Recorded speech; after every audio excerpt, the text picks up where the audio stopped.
So here's how to improve your chord changes as quickly as possible. You hold down your chord shape and then you press on the strings and then you release, but don't come right off the strings. Let the fingers stay on the strings. Press down and take them off. Press down and release, but keep the fingers sitting on the strings. Don't take them right off. Press down and release. Down and release. Down and release. Remember to press down with all of the fingers that you're using on the chord. In this case, both fingers for E minor. And you do this 5 times. 1, 2, 3, 4, 5.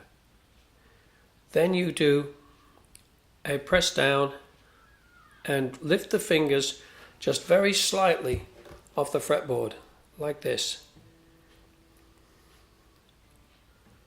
Don't know how well you can see that, but the fingers are just coming off and then they go back on again.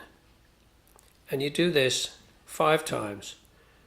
1, 2, 3, 4, 5. Then try with another chord. You do D, if you like, or any chord that you're working on in this way. You press and release. Press and release. Get the same pressure on all 3 fingers if you can. Then lift the fingers slightly off.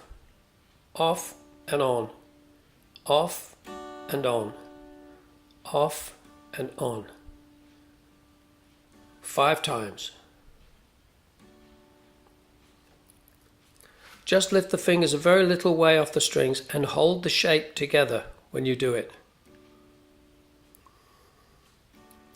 And this is how you get to know your chord shapes and the changes more quickly.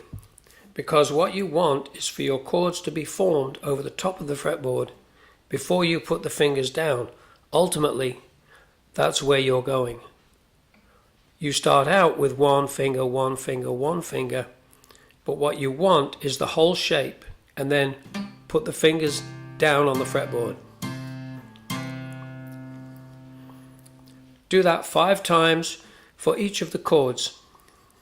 5 press and release and 5 press and lift off. And that will increase it'll make it a lot faster for you to learn your chord shapes and be able to change them.